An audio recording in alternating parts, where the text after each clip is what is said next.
है, मैं क्या कर रहे थे वही जो करते कहते और सुनते चले आ रहे हैं कि जब वक्त होता है तो एहसास नहीं होता, और जब एहसास होता है तो वक्त नहीं होता। मैं साबिर अली और आप देख रहे हैं ILCC अली क्लासेस, जो अलीगढ़ बेस्ड नीट जेई का रेजिडेंशियल कोचिंग क्लास है। साथ ही AMU जामिया दूसरे यूनिवर्सिटी के दूसरे इंट्रेंस टेस्ट की भी तैयारी कराई जाती है। तो वो लोग जो लोग तैयारी करना चाहते हैं वो कांटेक्ट करें। ये ऑनलाइन ऑफलाइन दोनों ही मोड अवेलेबल है। साथ ही हमारे चैनल को सब्सक्राइब कर लें, क्योंकि यूनिवर्सिटी से जितने भी इंफॉर्मेशन, फॉर्म से related, test date, last date, test result वगैरह वगैरह जो भी होते हैं वो हम लोग इस पर अपडेट करते रहते हैं। तो वो लोग जो लोग यूनिवर्सिटी के इंफॉर्मेशन से अपडेट रहना चाहते हैं मेरे चैनल को सब्सक्राइब कर लें।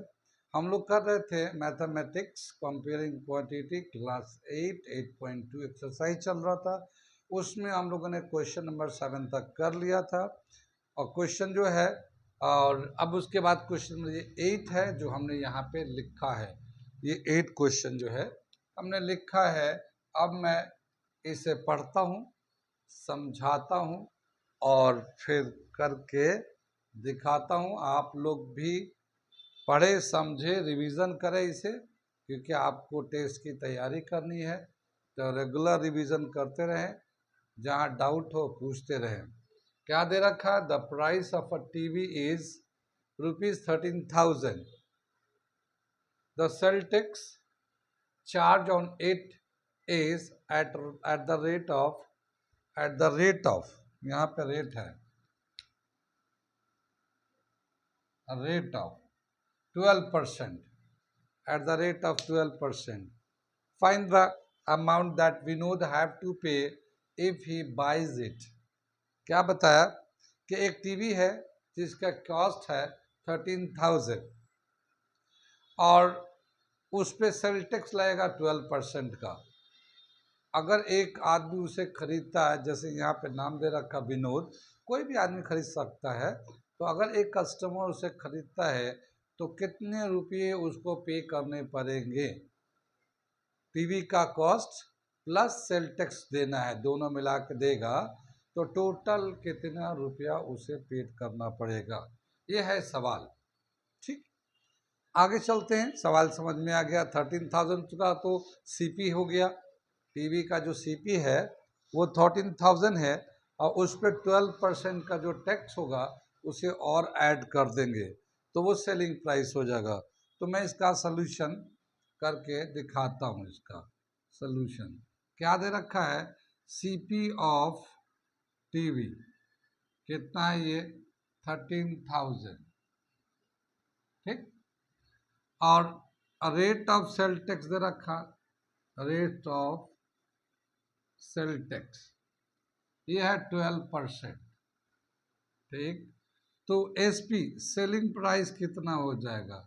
सेलिंग प्राइस ऑफ टीवी, ठीक है ना। सेलिंग प्राइस को ही बोलेंगे अमाउंट पे बाय द कस्टमर। जो कस्टमर को पैसा देना होगा, वो जितना सेलिंग प्राइस होगा उतना देना होगा। तो यहाँ पे क्या है? CP of TV plus sale tax on TV. TV का सेल टैक्स भी उस पर ऐड करके देना पड़ेगा। तो टीवी का जो कॉस्ट है वो तो 13,000 है, और प्लस कर दिया 12% ऑफ 13,000, ये इतना सेल टैक्स देना पड़ेगा इसको। 13,000 तो अपना था ही था उसका सीपी, 12% का मतलब यह 12/100 इंटू 13,000, तो ये 2 जीरो इससे कैंसिल हो जाएगा। ठीक है, इससे हम लोग मल्टीप्लाई करते हैं, क्वेश्चन को मिटा देते हैं, इसके बाद मैं इसको आगे ऊपर में कंप्लीट करता हूँ। क्या दे रखा है? ये 13,000 ये है, और ये 12 है, ये 130, क्योंकि 2 जीरो तो यहाँ से कैंसिल हो गया था, तो 12 इंटू 130 है ये 13,000, और इसको 12 को 13 से मल्टीप्लाई करेंगे, 12 3 जा 36, 3 12 1 जा 12 1 3 15, ये इतना हो जाएगा। 1560, इसको प्लस कर देंगे तो 06541, ये आ जाएगा 14,560 रुपीज़ पेड करना पड़ेगा कस्टमर को जब टीवी खरीदेगा तो। कितनी बात समझ में आई? कहाँ कहाँ समझ में आया, कहाँ कहाँ नहीं? ये तो बहुत ही आसान सवाल है। ये हम लोग अगला क्वेश्चन नंबर 9 लिखा, एक्सरसाइज 8.2। ठीक है, इस एक्सरसाइज का क्वेश्चन नंबर 9 लिख दिया। मैं पढ़ता हूँ, समझाता हूँ, करके दिखाता हूँ। आप लोग समझ में आ रहा आप लोगों को? ठीक है, तो मैं पढ़ता हूँ, समझाता हूँ और करके दिखाता हूँ। क्या है ये? Arun bought a pair of skates at a sale where the discount given was 20%. If the amount he pays is rupees 1600, find the mark price. Arun जो है ना, एक सेल जहाँ लगा हुआ है वहाँ से जाके स्केट खरीदा है। स्केट जो है ना पैरों में लगा के चलते हैं, तो वह स्केट खरीदा जहाँ सेल लगा हुआ वहाँ पे। तो वहाँ पे जो डिस्काउंट मिल रहा है 20% के डिस्काउंट पे वो स्केट मिल रहा है। तो उसने 20% डिस्काउंट के बाद उसे 1600 रुपये में वो स्केट मिल गया। तो बताना है कि उस स्केट का मार्क प्राइस कितना था। ठीक है, तो रिलेशन याद है इसका, selling price mark price discount का क्या होता रिलेशन, बताइए। मैंने लिखाया था, सेलिंग प्राइस जो होता है वो mark price minus discount percent of mark price, ये पूरा फॉर्मूला है। उस फॉर्मूले को यूज़ करेंगे और हम लोग निकालते हैं कि इसका मार्क प्राइस कितना था। कितनी बात सुन में? तो सोल्यूशन कर रहे हैं हम लोग। सेलिंग प्राइस एसपी जो होता है, मार्क प्राइस एमपी में से माइनस करते हैं डिस्काउंट परसेंट ऑफ एमपी। ठीक है, ये हमारा फॉर्मूला है। तो यहाँ पे सेलिंग प्राइस कितना दे रखा है? 1600।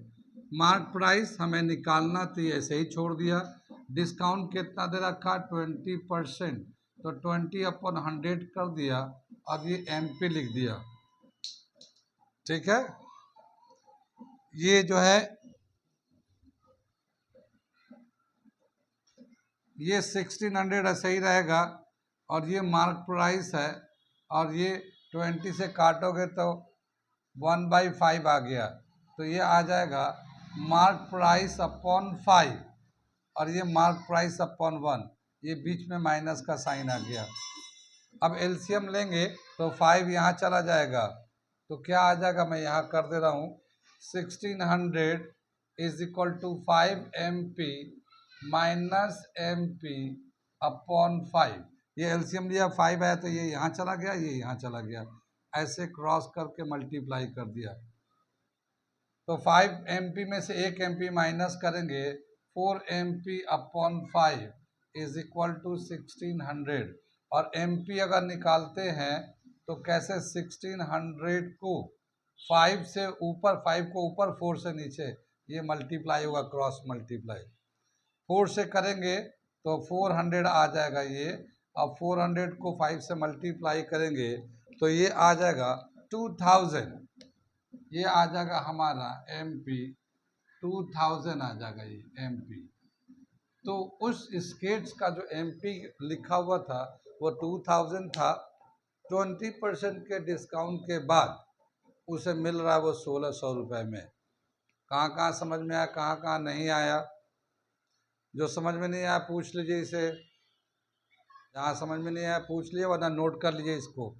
मैं अगला क्वेश्चन लिखने जा रहा हूँ। ठीक है, ये 8.2 क्वेश्चन नंबर 10 एक्सरसाइज का क्वेश्चन लिखा हम लोगों ने। क्या है मैं पढ़ता हूँ, ठीक है, समझाता हूँ। क्या दे रखा है ये? I purchased hair dryer for rupees 5400 including 8% VAT, find the price before VAT was added. ठीक है, यानी एक जो आदमी है, जैसे मैं इसमें लिखा आई, यानी कि मैंने हेयर ड्रायर यानी बाल सुखाने के लिए एक आती है मशीन, वो ख़रीदा गया है और उसको जो पड़ा है वो 5400 रुपये का पड़ा है। लेकिन उसमें जो है 8% का वैट लगा है। वैट का क्या मतलब होता है? वैट जो होता है ना, वैल्यू एडेड टैक्स, ये भी एक तरह का टैक्स होता है, टैक्स लग जाता है। वैट का फुल फॉर्म है वैल्यू एडेड टैक्स, यानी कि जितने का सामान है और जिस तरह से टैक्स लगता है उसी तरह से ये वैट भी होता है, ये वैट भी टैक्स ही होता है। तो ये जो है बताया क्या कि 8% का टैक्स लग के उसको मिला है 5,400 रुपये का। हेयर ड्रायर का जो सेलिंग प्राइस है 5,400 है, उसमें 8% का वैट लगा हुआ है। तो उसका कितना कीमत था, प्राइस कितना था बिफोर एडिंग वैट, यानी 8% का टैक्स ना पहले लगाने से पहले उसकी कितनी कीमत थी वो बताना है। सवाल समझ में आया कुछ? क्या दे रखा है इसका? इसका जो सेलिंग प्राइस है एसपी जो दे रखा है 5,400 है, ठीक है। और इसका जो वैट लग रहा है यानी एक तरह का टैक्स लग रहा है वो है 8%। तो समझ में बात आई? ये वैट लग रहा है। तो सेलिंग प्राइस जो होता है, selling price is equal to cost price plus what on what percent on CP. ये इसी तरह से आता है, यानी जितना कॉस्ट प्राइस वो तो देना ही देना है, और जितना वैट लगेगा, जितना परसेंट का, वो कॉस्ट प्राइस पर निकाल कर उसे ऐड करेंगे तो सेलिंग प्राइस हो जाएगा। ये कितनी बात समझ में आई? आ रहा है समझ में? ये सेलिंग प्राइस कितना 5,400, सीपी हम लोग ऐसे ही रहने देते हैं इसको, और 8% का वैट है तो 8/100 हो जाएगा, और ये सीपी हो जाएगा। 8 को काटो तो 4 2 ज़ा 8, 4 25 ज़ा, ठीक है ना। तो ये आ जाएगा, कितना आ जाएगा? ये सीपी है ये वाला, और ये प्लस 2CP/25। इसका एलसीएम लेंगे तो 25 यहाँ चला जाएगा, तो 25 प्लस 2CP 27CP/25 आ जाएगा ये, ठीक है। ये हमारा एक रिलेशन आ गया है। इसके बाद हम लोग सिंप्लीफाई करते हैं, इसको ऊपर से थोड़ा मिटा देते हैं इसको। ये दे रखा ना 5,400 इज इक्वल टू 27CP/25। अब ये CP को रोक के इसको ले आते तो जो डिनोमिनेटर में है वो ऊपर जाके मल्टीप्लाई करेगा, जो डिवाइड कर रहा है इधर वो मल्टीप्लाई करेगा, जो मल्टीप्लाई कर रहा है वो इधर जाके डिवाइड करेगा, ठीक है ना। तो यहाँ पे जो CP आ जाएगा 5,400, ये 25 इसके ऊपर चला जाएगा और 27 नीचे आ जाएगा। 27 के कैंसिल कर देंगे, ये 2 टाइम्स कैंसिल हो जाएगा, तो ये 200 हो गया। 25 को 2 से मल्टीप्लाई करेंगे 50 आ जाएगा, यानी कि ये 5,000 आ जाएगा। यानी हेयर ड्रायर का जो कॉस्ट था वो तो 5,000 था, और 8% का टैक्स लग के वो 5,400 में बिक रहा है। तो इस तरह से इसका कॉस्ट प्राइस निकाला। कितनी बात समझ में आई? कहाँ कहाँ समझ में आया, कहाँ कहाँ नहीं आया? नहीं आया, आ गया सब, नोट करिए। और इस तरह से ये एक्सरसाइज जो है कंप्लीट हो गया है। हम लोग चलते हैं अगले एक्सरसाइज के लिए। तो मैं देखता हूँ कि उसमें कौन सा फॉर्मूला है, क्या कंसेप्ट है, उसको मैं पहले समझाता हूँ अगर कोई नया कंसेप्ट है तो, और फिर उसके बाद वो एक्सरसाइज शुरू करेंगे। तो इसे नोट कर लीजिए। अब तक हम लोगों ने किया है, अभी जो कर रहे थे तो इसमें देखा कि परसेंटेज जो है इंक्रीज होता है, डिक्रीज होता है, डिस्काउंट मिलता है, टैक्स लगता है, वैट लगता है, या फिर प्रॉफिट होता है, लॉस होता है। इस तरह के फॉर्मूलों को हम लोगों ने अभी एक एक थोड़े थोड़े किए हैं। इसमें ज़्यादा नहीं, अपने एक्सरसाइज का ही क्वेश्चन अभी हम लोगों ने किया है। बाद में भी हम लोग और एडिशनल क्वेश्चन और चीज़ें सीखेंगे इस पर, और एडिशनल क्वेश्चन भी करेंगे। मगर ये बेसिक फार्मूले हैं, तो ये बेसिक फार्मूले आप लोग याद कर लीजिए, क्योंकि ये बेसिक फार्मूले ही कंपटीशन या एग्जामिनेशन में काम आएंगे। अब अगला जो एक्सरसाइज है 8.3, उसके लिए एक और फार्मूला इसमें नया शुरू हो रहा है, और वो जो टॉपिक है जिसके लिए फार्मूला शुरू होगा वो है कंपाउंड इंटरेस्ट। कंपाउंड इंटरेस्ट, इसमें जो है कंपाउंड इंटरेस्ट का मतलब होता है, एक होता है सिंपल इंटरेस्ट भी होता है। सिंपल इंटरेस्ट क्या होता है ये हम लोग थोड़ा सा समझ लेते हैं, फिर उसके बाद कंपाउंड इंटरेस्ट समझेंगे। सिंपल इंटरेस्ट का मतलब है, सिंपल मतलब ये कि अगर मान लो हम लोगों ने कुछ पैसे किसी को दिए, जैसे हम लोग बैंक में पैसा जमा होता है ना, तो बैंक जो हमें इंटरेस्ट देता है वो सिंपल इंटरेस्ट होता है। जो बैंक देता है हमें, जैसे बहुत लोग अपने पैसा बैंक में जमा करते हैं, तो बैंक जो है ना पैसे तो रखते हैं अपने पास, साथ सिंपल इंटरेस्ट देती है। तो सिंपल इंटरेस्ट में क्या होता है कि अगर मान लो 100 रुपया आपने जमा किया है और 10% 5% का इंटरेस्ट मिल रहा है, तो आपको 1 साल के बाद उस 100 रुपये का 5 रुपया इंटरेस्ट मिलाकर 105 रुपये मिलेंगे। कितनी बात समझ में?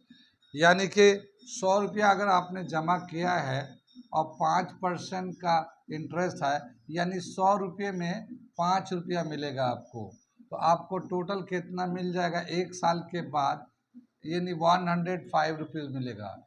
ये सिंपल इंटरेस्ट के हिसाब से है। मान लो आपने 500 रुपये जमा किया है, तो 5% के हिसाब से 500 रुपये का कितना हो जाएगा, 5% के हिसाब से 500 का आ जाएगा 25। तो आपका 500 रुपया तो जमा है और ये 25 रुपीज़ इंटरेस्ट मिलेगा, तो ये दोनों मिलाकर आपको 525 रुपीज़ मिलेगा 1 साल बाद, अगर 500 रुपये जमा है तो। ये सिंपल इंटरेस्ट कहलाता है। ये क्या कहलाता है? Simple interest. मान लो 1,000 रुपये आपका जमा है बैंक में, ठीक, और 5% का इंटरेस्ट दे रहा है, मिलेगा, तो 100 रुपये में 5 रुपया मिलेगा, तो 1,000 रुपये पे कितना मिलेगा, 2 0 काट दो, 50 रुपये आपको 1 साल में मिलेगा। यानी 1000 में 50 रुपीज़ प्लस कर दो तो 1050, यानी 1,000 रुपये अगर आप जमा करते हैं बैंक में, तो 1 साल बाद आपको 1,050 रुपये मिलेंगे। या फिर 2 साल रखते हैं तो 2 साल, अगर 1 साल रखे हैं, मान लो आपने 1 साल रखा है, 1 ईयर, ठीक है, 1000 रुपीज़ को 5% के हिसाब से अगर रखते हैं तो 1 साल बाद 50 रुपये इंटरेस्ट मिलेगा आपको 1 साल के बाद, ठीक है। लेकिन जब हम 2 साल के बाद देखेंगे, ये तो 1 ईयर का हो गया, अगर 2 ईयर्स का निकालेंगे तो 1 साल में 50 रुपये, 2 साल में 100 रुपये है, तो 50 को 2 से मल्टीप्लाई कर देंगे तो 100 रुपीज़ मिलेगा 2 साल में। 1,000 रुपये का 2 साल तक अगर रखते हैं तो आपको 100 रुपया इंटरेस्ट मिलेगा। 100 रुपया इंटरेस्ट मिलेगा प्लस 1,000 रुपया आपका तो है ही है, वो आपका तो कॉस्ट प्राइस है, वो प्रिंसिपल कहलाता है। यहाँ पे हम लोग उसको प्रिंसिपल कहते हैं। अगर 3 साल तक रखा है तो 50 रुपये के हिसाब से 3 साल का 150 रुपया मिलेगा। 4 साल तक रखेंगे तो 1,000 का 1 साल का 50 रुपये, 4 साल का 200 रुपये, ऐसे करके ये पैसे बढ़ते जाते हैं। इसे हम लोग कहते हैं सिंपल इंटरेस्ट, ठीक है, सिंपल इंटरेस्ट। इनको एक शॉर्टकट फार्मूला दे रखा है कैलकुलेट करने के लिए, कैसे हम लोग सिंपल इंटरेस्ट कैलकुलेट करते हैं, तो वो मैं फार्मूला लिख देता हूँ, कहीं काम आएगा इसमें, ठीक है। इसे सिंपल इंटरेस्ट का फार्मूला क्या है, सिंपल इंटरेस्ट का फार्मूला है PRT/100। ये इंटरेस्ट निकालने का तरीका है। P क्या है, प्रिंसिपल है। प्रिंसिपल का मतलब ये है कि कितना रुपया आपने जमा किया है या कितना रुपया आपका यूज़ हो रहा है, ये प्रिंसिपल है। R से क्या होता है, rate of interest, R rate of interest, किस रेट से आपको इंटरेस्ट मिल रहा है, और टी जो है ना टाइम है, कितने साल के लिए पैसा रखा गया, टाइम पीरियड, ठीक है ना, कितने साल के रखा गया। और एस आई, सिंपल इंटरेस्ट को एस आई बोलते हैं, सिंपल इंटरेस्ट इसको। तो सिंपल इंटरेस्ट निकालने का हमारा ये फॉर्मूला है PRT/100, ठीक है, समझ में आ रही है। ये तो है सिंपल इंटरेस्ट। अब हम लोग चलते हैं कंपाउंड इंटरेस्ट का फॉर्मूला निकालने। तो पहले समझते हैं कि कंपाउंड इंटरेस्ट होता क्या है, फिर उसके बाद उसका फॉर्मूला लिखेंगे। क्या बताया कंपाउंड इंटरेस्ट में कि मान लो हमारा 100 रुपया हमने एक जमा किया बैंक में, ठीक है, या हमने बैंक से लोन लिया। ऐसा होता है ना, कभी कभी लोग पैसा लेते हैं, बैंक से लोन लेते हैं घर बनाने के लिए या फिर कार खरीदने के लिए या और भी किसी काम के लिए लेते हैं। तो जब वो लोन लेते हैं तो फिर बैंक को पैसा चुकाना होता है। तो जब हम चुकाते हैं तो पैसा तो वापस करना ही करना है, लेकिन जो इंटरेस्ट होता है वो कंपाउंड इंटरेस्ट होता है। बैंक वाले हमसे जब लेते हैं, लोन लेते हैं, तो हमसे जो इंटरेस्ट लेते हैं वो कंपाउंड इंटरेस्ट के फॉर्म में लेते हैं, और खुद हमारा पैसा जमा करके रखते हैं तो हमें देते हैं सिंपल इंटरेस्ट। कंपाउंड इंटरेस्ट में क्या नुकसान है वो देखिए, क्या बात है वो देखते हैं। जैसे मान लो अगर हम लोगों ने 100 रुपया बैंक से लिया हमने 5% के इंटरेस्ट पे, तो 5% का मतलब ये है कि 5/100, 100 रुपये का हमारा ये एक साल में 5 रुपया इंटरेस्ट हो जाएगा। यानी एक साल बाद हमें 105 रुपये जमा करने होंगे, ठीक। लेकिन मान लो हम लोगों ने पैसा जमा नहीं किया, तो अब जो अगली साल के लिए हमारा प्रिंसिपल होगा, ये प्रिंसिपल तो पहले हमारा 100 रुपये था, लेकिन नेक्स्ट ईयर के लिए अब जो प्रिंसिपल होगा 105 रुपया हो जाएगा अब ये। यानी वो जो इंटरेस्ट था वो भी ऐड होके प्रिंसिपल हो जाएगा। अब फिर हमें इसका इंटरेस्ट देना पड़ेगा 5% का। तो अगर मैं 5% का इंटरेस्ट 105 रुपये का निकालूं, 105 रुपये का, तो एक 2 जीरो से यहाँ पे एक डेसिमल लग जाएगा, ये खत्म हो जाएगा। 5 से मल्टीप्लाई करेंगे 525, तो अब हमें अगले साल जो इंटरेस्ट देना पड़ेगा 5 रुपये 25 पैसे देने पड़ेंगे। सिंपल इंटरेस्ट में सिर्फ 5-5 रुपये जा रहा था, लेकिन अब 25 रुपये और बढ़ गए। यानी अब जो तीसरे साल के लिए जब होगा तो ये होगा 110 रुपये 25 पैसे है, ये प्रिंसिपल हो जाएगा। ये कहने का मतलब कंपाउंड में क्या होता है, वो चेन सिस्टम होता है। यानी जो प्रिंसिपल है, वो जो इंटरेस्ट है, वो इंटरेस्ट होके दोबारा से अगले साल के लिए प्रिंसिपल प्लस इंटरेस्ट दोनों मिलके प्रिंसिपल हो जाते हैं। अब उस पर इंटरेस्ट दो, फिर अगर नहीं दे पाए तो उसके ऊपर वो प्लस हो जाएगा, फिर उस पर इंटरेस्ट दो। तो क्या पता चला कि इंटरेस्ट का इंटरेस्ट देना पड़ता है। कंपाउंड इंटरेस्ट में इंटरेस्ट के ऊपर इंटरेस्ट देना पड़ता है, तो वो काफ़ी ज़्यादा अमाउंट हो जाता है, ज़्यादा पैसा देना पड़ता है। तो एक ये प्रोसेस तो है, ये एक तरीका तो है, लेकिन ये काफ़ी इसमें पैसा ज़्यादा चुकाना पड़ता है, ठीक है। सिंपल इंटरेस्ट में थोड़ा जेन्युइन होता है, इंटरेस्ट तो इंटरेस्ट होता है, वो तो एक अलग चीज़ है। लेकिन सिंपल इंटरेस्ट में सिर्फ प्रिंसिपल का ही इंटरेस्ट देना पड़ता है, इंटरेस्ट का इंटरेस्ट नहीं देना पड़ता सिंपल में। मगर कंपाउंड इंटरेस्ट में, कंपाउंड का मतलब ही वो एक के बाद एक कंबाइन होते जाता है, कंबाइन होते जाता है। तो इसके 2-3 फार्मूले हैं, मैं उसको लिख देता हूँ। ये फार्मूले आप लोग याद कर लीजिएगा, अगले क्लास में जब आइएगा तो इसी फार्मूले के बेस पे एक्सरसाइज शुरू होगा और फिर मैं उसे बताऊंगा, ठीक है। आगे चले हम लोग। तो कैसे हम लोग कंपाउंड अमाउंट कैसे निकालते हैं, यहाँ पे 2 फार्मूले हैं, अमाउंट एंड कंपाउंड इंटरेस्ट। निकालते हैं हम लोग, जो प्रिंसिपल होता है वो plus interest, principal plus interest, ये दोनों मिला देते तो अमाउंट हो जाता है, ठीक है। यानी जो पैसा प्रिंसिपल है वो और जो इंटरेस्ट है दोनों मिला के देंगे तब वो अमाउंट कहलाता है। अब क्या बताए, कंपाउंड इंटरेस्ट का अमाउंट का फॉर्मूला दे रखा, A amount P1+R/100 raise to the power T. तो ये जो है ना ए फॉर अमाउंट है, मैं सबका लिख देता हूँ। ए अमाउंट कितना होगा, A for amount, P for principal और R for rate, rate of interest, और ये जो टी है टाइम पीरियड है, टाइम पीरियड कितने साल के लिए पैसा लिया दिया गया है, और ये 100 है। तो ये अमाउंट का फॉर्मूला है।